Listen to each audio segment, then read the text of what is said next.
Welcome to the 254 Rugby Show. Today on this beautiful Saturday morning, we're at the Impala Rugby Club, home of the Resolution Impala Saracens. This weekend, well, we talk Kenya Sevens, more Kenya Sevens, and more Kenya Sevens. With me, as usual, my co-host Benjamin Ayimba. Benja, we've just seen Kenya win the bowl against Scotland, but let's talk about how day one began. Was it very impressive? Not impressive at all, and this is the same problem we had in Vegas. The starting lineup was shaky. We didn't have the strongest starting lineups in Wellington as we didn't have it as we did in Vegas. So the problem persisted, and you could see we ended up in the bowl as opposed to getting for the quarterfinals on day two. If we go through the Samoa game to begin with, I know we both woke up very early in the morning, and so did a lot of Kenyans, anticipating a better performance, anticipating that Paul True had spent more time with these boys, that they would be in better sync. What happened? They just didn't seem to come to the party. I think a culture thing as well. The boys have been out too long. There's been two weeks in South Africa, came 4 days, and then they had to leave again. And there'd been a fortnight in Vegas. Now there's been an extra week before Wellington. To be honest with you, having worked with these guys, sometimes you just switch off, and that was the case. There's a certain intrigue that was missing within the players, and for me that was a huge issue. They did not, the spirits were low. They didn't bring anything to the party. So outside them tactically playing badly, I think the spirits were not in sync. I know we talked about this yesterday, the two of us, and even before we go onto the pitch, let's talk about the off-pitch preparations, which you talked about. You have worked with this team, I have worked with this team. We know that they seem to have a mentality issue when they're out of the country too long. Do you think we were always at a disadvantage as soon as we took the pitch in New Zealand? That was going to be the case straight away, and it showed vastly. It showed that the concentration was not on, because unfortunately for us, the boys have been out too long, and having worked with them, you know that after a fortnight, they start losing it. They're moody, they don't want to work hard, and it's something that is our nature. So we've got to look at ways of trying to break that long period of stay outside. Like, I thought they would have come through Kenya as opposed to going straight from Vegas to New Zealand. I don't know how much it would have cost, how much more it would have cost, but we've been to South Africa, spent $3 million over 2 weeks, so I don't think it should be an issue. But a lot of people, and I know a lot of people will be asking the question, these boys are what we now call professionals, so to speak. I know they're not fully professional. We know that they're not fully professional, but they're getting paid to do a job. Let's cut out the excuses. That's what the public is calling for. Yes, the public can call for anything because it is their right. However, there's a culture within ourselves, and it is our nature as well. If we have to succeed, we've got to factor in everything else that makes us a successful team, and that is part of it. The reason why our boys are in trouble now is because everyone knows they're being paid handsomely and they ought to deliver, and that's the difficulty about professional sport. Is even as we know that there's times you lose and times you win, it is very, very difficult to win on a trot. So if you're being paid and you're not winning, and the reasons that are coming out are flimsy, then we have what we've been having on Twitter and Facebook, where guys are very, very unhappy about the team, how the team is performing. Okay, so let's forget about the players to begin with. We're talking about their preparation, their mentality, their state when they're going into the game. This is something then the technical bench must address, must take care of. You've got a very experienced assistant coach in Felix Ocheng Toti. You've got a team manager who's been with the team there, Stephen Sewe. Yes. Aren't they the ones who need to be guiding Paul True and the rest? That is the sole purpose. And the reason why there's a Kenyan mix in that South African technical bench is so that Felix and the manager can come and say, this works like this and that and that. That is the sole purpose. So if they're not doing it, and I've seen a lot of that this morning in the way we played our games, the ball in the ball category. From game one to the last one, we played with a lot of spirit, which means there must be an impact of either the manager or the assistant coach in Phoenix. Okay, fine. So let's get off the pitch against Samoa. Yes. This is a game that we really needed to win because we knew that we were going to play Australia, yes, and we knew on paper we were going to be, and in hindsight we can say, too strong for Tonga. Yes. Where do you think it went wrong with Samoa if we dissect that game? I think initially we did not psychologically play Samoa, and this is purely from how we started. Samoa know what Humphrey is about, and when you put Humphrey there and you put Ouma on the same side, already psychologically you're making them think, wow, this is a very difficult game. We started with the lesser known boys, and that of course gave Samoa the psyche to come at us hard. We tried to recover later on in the game, but you know, a team like Samoa, once they've got the grip on the game, it's very hard for them to let it go. So I thought initially we did not psychologically ask questions of Samoa. So they came into the field, they're very confident. They knew the competition wasn't going to be very tough up front, and that's when they brought the game. We talk about psychology, but we can forget about that. I mean, I was doing a post a pre-game Samoa game, and someone asked me some questions, and I said, and you have played Samoa, you know they will play end-to-end rugby, yes. Very basic, but if you allow them, they will steamroll you, and that's what they did. They just played the phases end-to-end, and the gaps opened up. Yes. I felt that we did not. When we made our tackles at the end, we didn't try and slow down the ball. We just let it go and hoping that we would defend. You saw what the midfielders did. Many times we still got Patrice where he was. And now we know the weakness. Why can't we shut it down closer? We bring in the midfielders closer. And we had Bikozan was sweeping. I think he didn't do a very good job in that game. Many times he could have gotten the guy, could have rushed up the line, but he did not.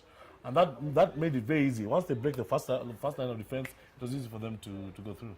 But again, I felt, Benja, we didn't, I think from the tactics and the way the team played, the tackles were made and the boys stood off the rack. Yes. Okay? And you can't play Samoa like that, because once you allow them to run at you... Unfortunately, I don't know whether it is True's plan to stand off racks. I've never been an advocate for standing off racks. You must be able to compete for the opposition's rack. The most obvious thing it does, it slows down the speed of attack. Two, it disorients whoever it is that is a scrummy, and therefore that's the advantage as a defender, because then the other defenders can look at who they want to take out how and early. So standing off racks for me is a tactic I would really want to change. We need to have the boys attacking those racks. And of course we need to talk about attacking those racks. And next game was Australia, and they just shut us out completely. I felt they tore us apart in the center of the park. Our defense wasn't compact enough. Australia looked at what Samoa did to us, and they perfected it better. The midfield was widening too fast. Fast phase ball was going right across, so it was very easy to shadow the ball all the way to the corner, and making it very difficult for us to play second phase. If you looked at that game, there's very few times we strung three phases, and that's because Australia was really shutting it down from the scrummer flyer position. When I look at the selection, and for me the selection is always a big issue, and we pride ourselves in the defense. When we look at in the times you were coaching, when Kenya had their best sort of defenses, and also last season, when I was looking at where those gaps were coming from, there was lots of gaps in the center of the park, and I attribute this to, I think there's a lack of confidence. I don't know why we are scared. We should never be scared of any players going around us. But of course, we didn't have Collins on the wing. So is there a lack of confidence in the players in between? I think that's the major thing. Guys are too worried about the end men, and really they're not dangerous at all. Exactly. Because for them to beat for the opposition to beat us, they've either got to kick the ball deep for the guy to run, in which case the sweeper would have turned out and gone, or give an overhead pass, in which case, if you're at the end, you just shuffle and take him down. So it is not an issue about guys not knowing what to do. I think they're too worried about men outside, and that does not help. Of course, we heard your thoughts, and people were not very happy. A lot of you, the viewers out there, were not happy at all with some of the performances. A lot of people calling for giving him more time, others questioning the coach, others questioning the players. Benja, we've talked about this. Do the fans have a right to question the team's performance? Absolutely, because it is their name being used. It's Kenya. So once you're Kenyan, you have a right of knowing. That is why people ask the president, because the president of Kenya. That is why if you're representing the country, you must be able to know that you will be questioned by the 41 million plus. It is a responsibility you take upon yourself as a team member, as a coach, and that's why you see Paul is actually talking to guys on Twitter and answering guys on social media, because it is his responsibility. They're representing a nation, and that nation needs to question. I know there's been a lot of hullabaloo about people being armchair coaches. Come on, they are representing the country, and that is why it is important that everyone in that team knows that they're representing a country, and everyone can't question. And I totally agree with you. And we will talk more about the armchair analysts in our next segment, what the Kenyan fan is talking about there. And we also analyze day 2. Kenya came out all guns blazing, swept away the opposition this morning. But Benja, day 1 is when it all matters, and even you know that. And even with that outstanding victory against Tonga, people were still not happy. The boys were still not. The reason why people will not be happy, and this season, there's 2 ways to go about it. You can pressure the coach all you want to try and get the result that you want on day 1, or just accept that this season will not be as high as we had last season. And the dilemma the coach is in now is last season we had a very good run after another season that we didn't do very well. So there was high hopes. So when those high hopes are dashed again, there's a problem. And then again, the expense that comes with that team on board is what is making guys very agitated. Well, just hold on to more of those thoughts. In our next segment, we talk Kenya Sevens consistency, which has been a very big issue over the seasons. We still talk Paul True. We still talk the boys. Do we need to analyze Paul True's tactics, or do we talk about the boys' performance once they take the pitch? Is it the coach? Is it the players? Tell us what you're thinking, you armchair analysts. We're here. We've agreed that we'll listen to you. We'll see you after the break. This is the 254 Rugby Show.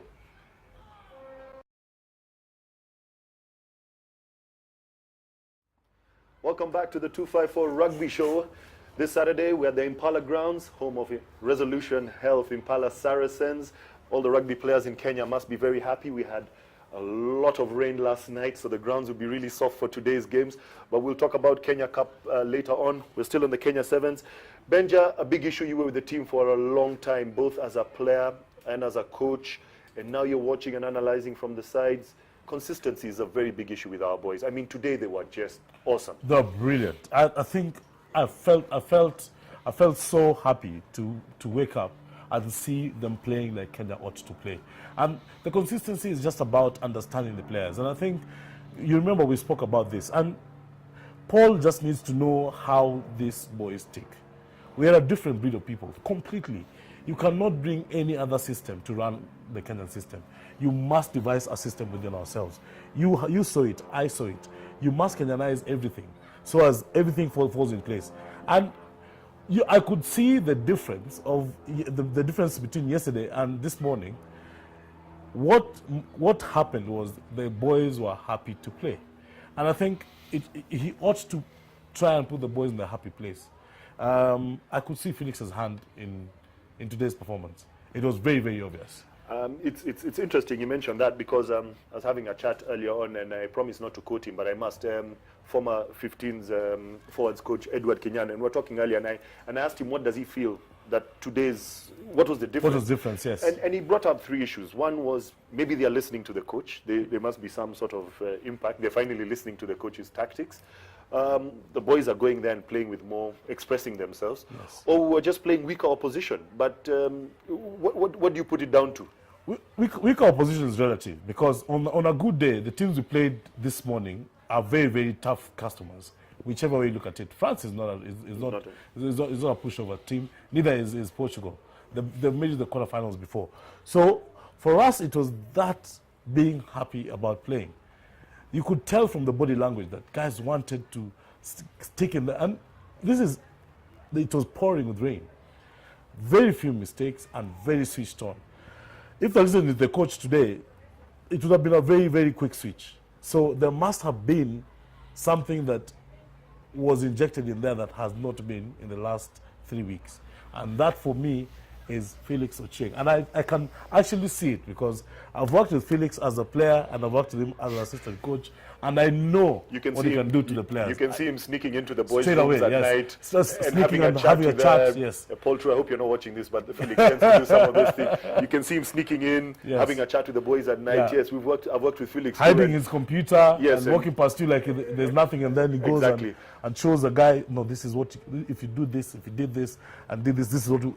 Sometimes hiding in the corridors, so as the head coach cannot see him, that he's actually drilling the boys to do stuff.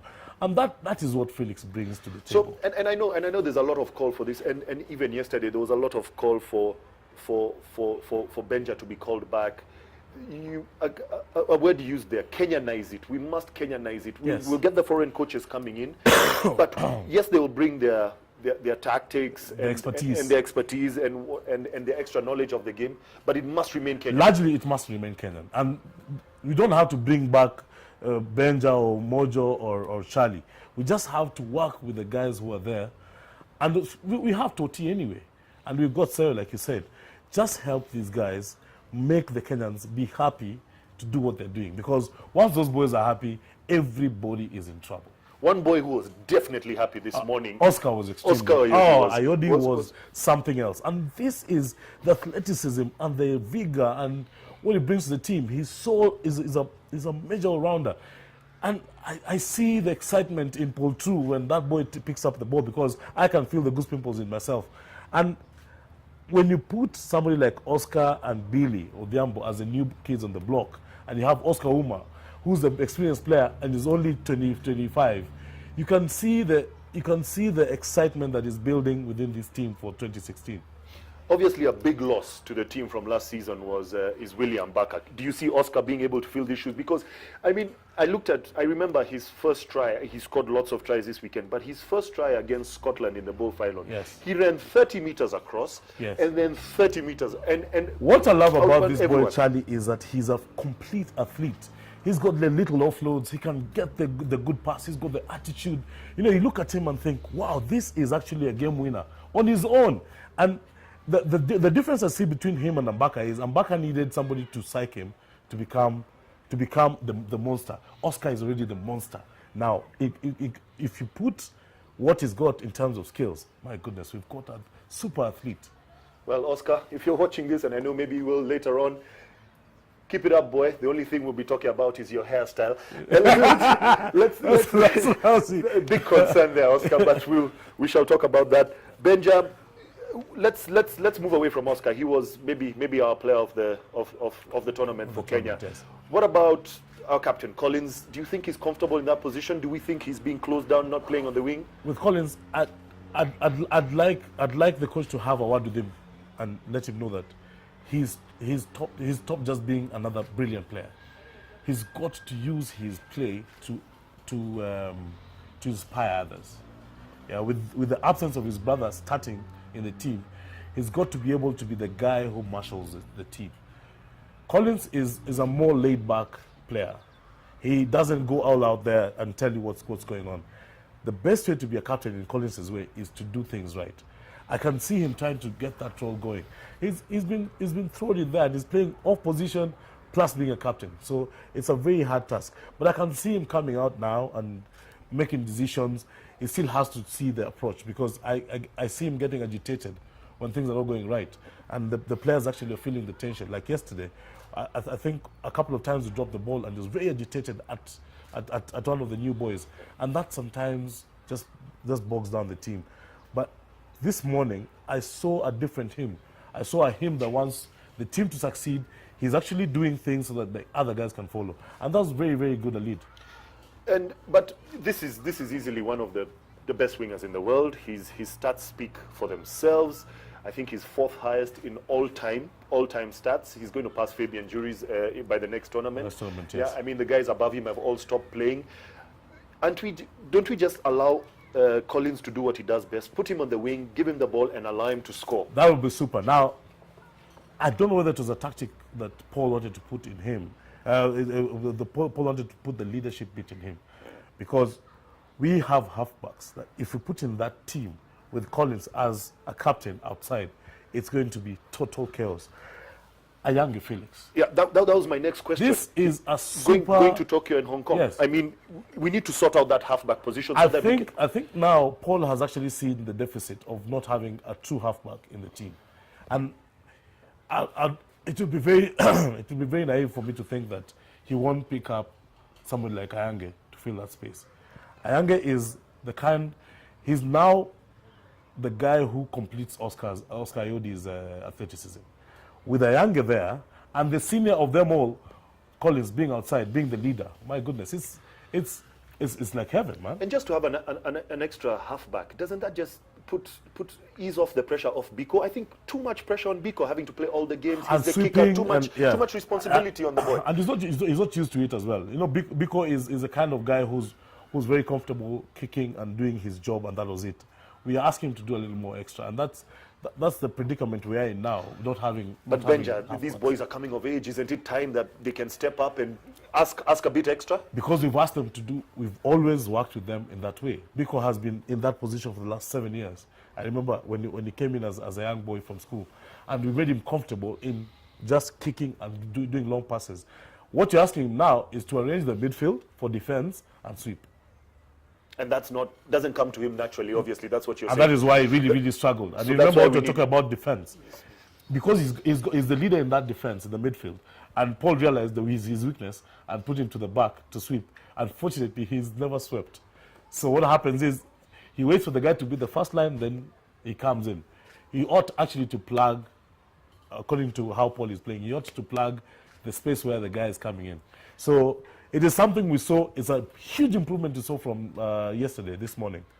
And I think if that is a trend, then put in the right ingredients in terms of the halfbacks there, and you're good to go.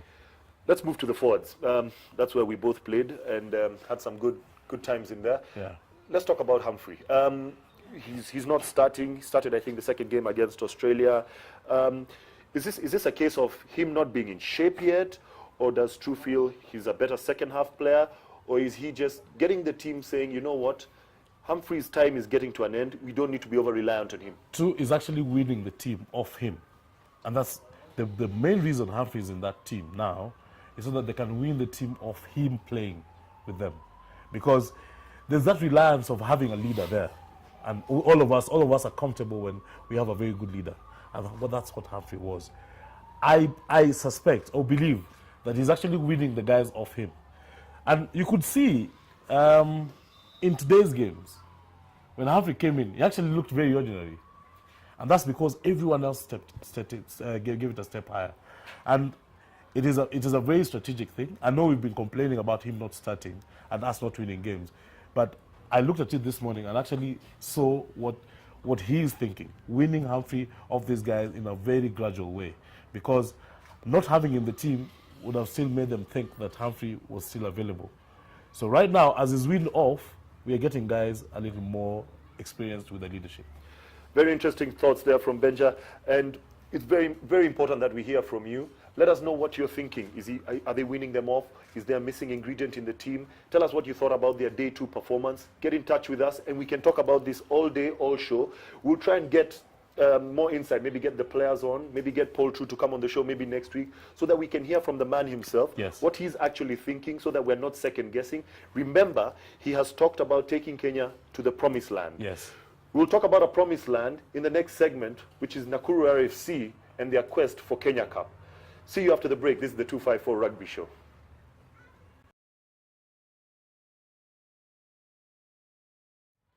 Welcome back to the 254 Rugby Show. In our previous segments, we were talking about Kenya Sevens. As we said, we can talk about this all day.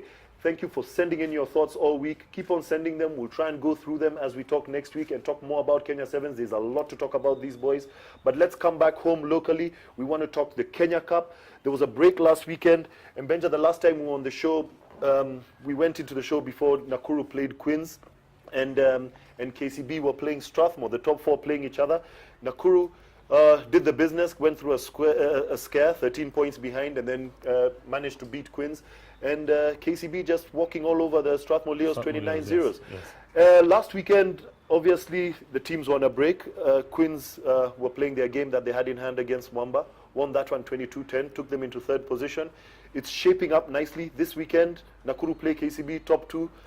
I think that's a really tough game. I really want to watch that game because I'll see the fire that KCB want to bring onto the semi-finals as opposed to just playing that match.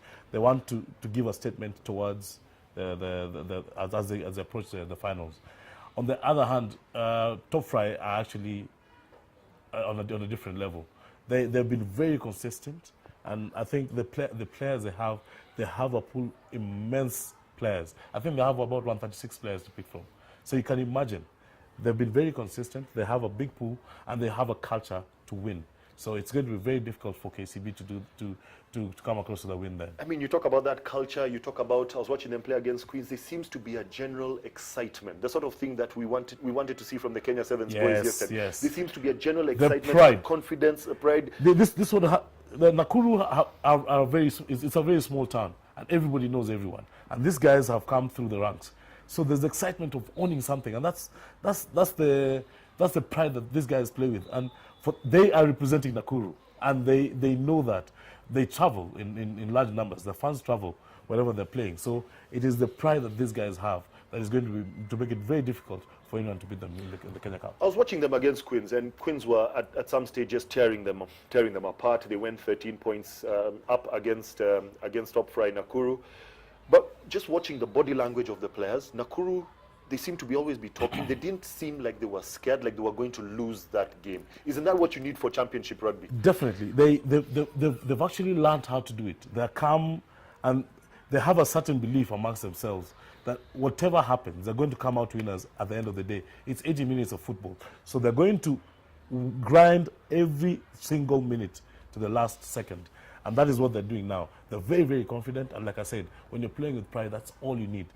Once they know that the opposition does not have those values that they do, they're definitely going to beat anyone. Just quickly, as we move on and we discuss today's games and where you think they're going to be won, just one player I would like to mention, their captain, Edwin Makori. I mean, this boy is an unsung hero. Not actually really been noticed. Okay, he's just been called up to the Vodacom Cup. When I was coaching Kenya A15s, I used him in my team. This boy just goes around his business. His leadership on that day on the pitch was exemplary. Isn't that what you need for a good team? I think for us now, we're getting guys to own what they do. And Makori is a simple guy who knows his job and knows what he needs to do when. Now, everyone else is playing around him, and they can tell that the spirit that he has is spread across the board. And that is what is making Nakuru so strong a team. It's a feeling I probably had when I had Humphrey Kayange as a Kenya captain. Yeah. It didn't matter what happened. When you looked at him, you thought, wow, we are actually going to win this game. We're actually going to get to the quarters of this tournament. And that is what Makori brings to his team. Okay, now he really needs to bring that to his team today. Today, KCB going there, knowing that they need to get a result. I mean, even if it's a bonus point loss, or they need to score some tries there and get a bonus point loss, or even win the game, because the lunch bar Queens are hot on their heels. Everyone fighting, I think, for that second spot because of home advantage. Home advantage. And, of course, Nakuru top five playing at home. Yeah. And the pride of those guys that they represent is going to make KCB's life very, very difficult. And I do not see them sniffing close to that bonus point.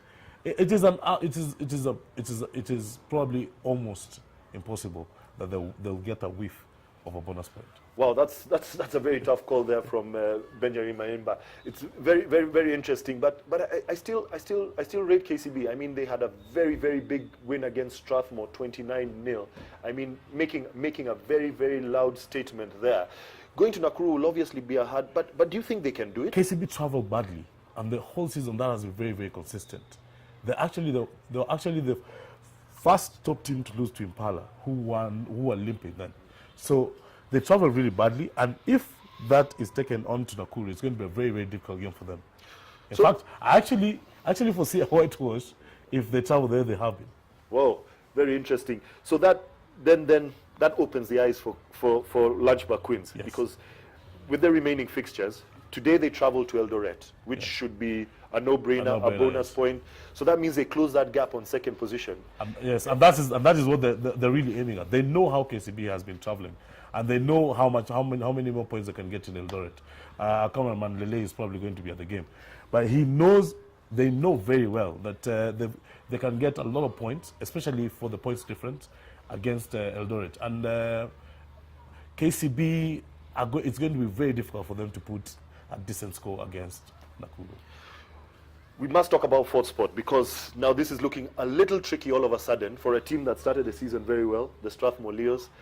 Today they play Mwamba, and they've got a homeboy side hot on their heels, who on paper have relatively easy games. Yes. Strathmore still have to play Mwamba, still have to play Nakuru, and still I mean, things are really dangerous, looking very tricky for the Strathmore side. Now you realize about the outside chance we spoke about a fortnight ago. Yes. So Leos are on the downward trend. Congratulations to the coach. He got a baby, and that's a good thing.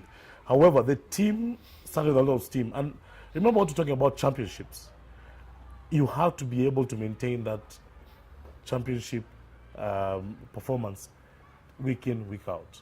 You can't afford to give a team 50 points and receive 49 the next weekend. It doesn't matter.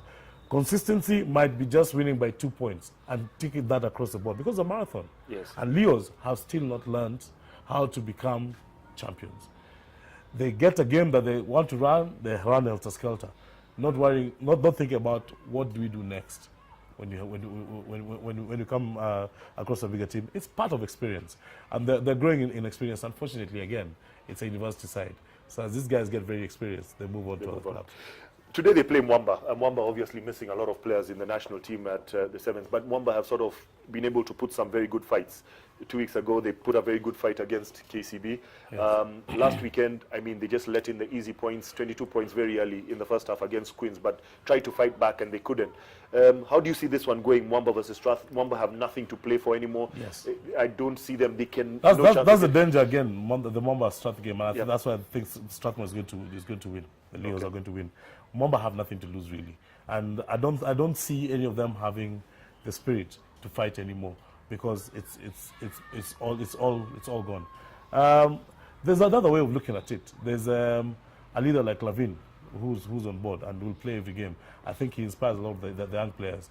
You might ask them, since you have nothing to lose, why don't you give it your all? And the young boys might come up and do something good. However, I think Leos have a lot more to lose, and therefore they'll bring the A game into today's match. So you see the top four remaining as it is. You see Nakuru beating KCB. Yes. You see Strathmore beating Mwamba. Yes. And of course we see Queens traveling to Eldoret, and you see them walking over that one easily. Yes. So the top four remain. The top four will probably remain, yes. Benja, real quick, we've not talked all season Kenya Cup, the bottom two, and Kisumu in particular. How bad is this for the league, them not turning up for their fixtures? Remember what we said earlier. It is well and good to expand the league because you want many people to play. However, these people that you've given the opportunity to play are not even honoring fixtures. So there's no advantage as it is to expose them. And it is basically in bad faith. How can Kisumu come onto games and they have a tournament that produces money for them to travel? Should they still be in the league? I mean, I honestly do not think they should be in the league. Yeah. However, the rugby union is looking at it, politics or outside politics, Kisumu ought not to be given another chance. So we've got the two teams, we've got Eldoret and Kisumu pretty much destined for relegation. Yes. Mombasa have survived. Yes. The two teams are going down, and if the rules are maintained, we know how rules always change with our Kenya Rugby Union. And they probably will change according to who favors the political elite at that point. The rules will definitely change because these guys have only climbed. A team is not coming to its fixtures. Yeah. One is sucking in 100 points every game. Yeah. That I really don't mind because they come for their games. Yes. And that there's always improvement in a loss. It's a learning curve. It's a learning curve, yeah. And for that reason, I would not want Eldoret to be relegated. Yes. Because I don't think they'll soak up 100 points next season. But they can only get better, but the rules are the rules. Yeah, the rules are the rules, and you must give a chance to the other teams that are fighting so hard in the nationwide leagues to come up. Yes. And talking about those nationwide leagues and teams that are coming up, a team that's close to you, Masaku Rugby, the Kilunda Rugby team from the Masaku, a team that you were very, very instrumental in forming. You're very instrumental. You're part of that setup there. The team is on the verge of working their way up to Kenya Cup. Yes. It's something they're very excited about. In our next segment, that's what I want us to talk about. We'll talk Masaku Sevens and what it's all about, what's happening this year, and where the team plans to go in the future. We'll see you after the break. This is the 254 Rugby Show.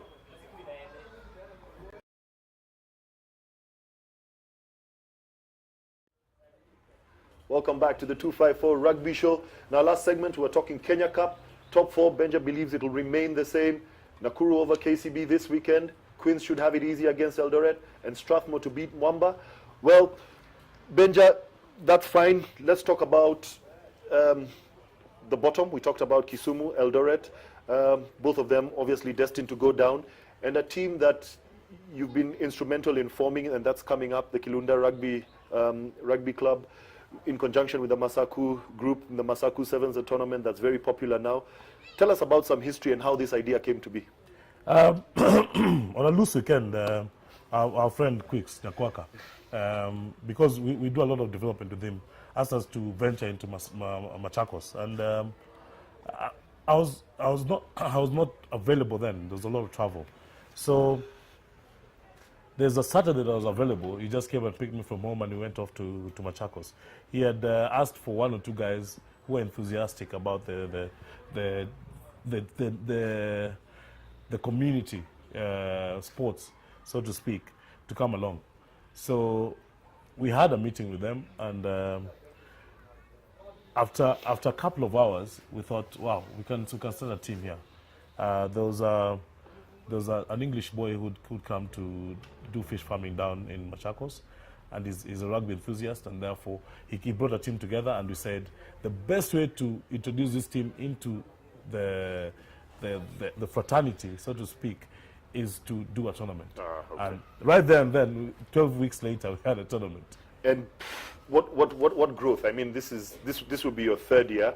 I mean, the first tournament, I had the privilege of getting a personal invite from you, and it was a massive success. Obviously, for myself on the pitch, having yes. won it with my team from Queens, but off the pitch, it was remarkable for a first year. The dedication that this team puts into arranging this tournament is exceptional. They start meeting 8 months in advance, and they have meetings that run into 6 hours. And these meetings are actually very charged sometimes. And the dedication the community has, and now the government of Machakos in this tournament, will make it the biggest tournament we'll probably have in Africa. Benja, last year, again, I happened to be there again. I brought my Queens team and won it again, I must say. Fantastic. So proud coach, the only coach that has won the tournament so far. Yes, actually, that's it. This is deception. But last year was exceptional. The sort of crowds we saw there for the second year, this was, people compared it to a Safari Sevens. The fact that this tournament is a feel-good tournament for the teams and the fan is not feeling like he is congested with everybody trying to market everything on his face. Remember what Safari Sevens was before. It was a weekend where guys left all their troubles and came to rugby. It was a rugby party, which Safaricom Sevens has now lost. It is now about business, and people lose that cohesion and the closeness to the players. When you're sitting in the stadium, when the guy who you're watching and you can't shout his name. I remember in Safari Sevens at some point, there was a time I was coach, and the fans was standing right next to me and whispering who I should substitute. So that feel is what Masaku Sevens brings back into rugby.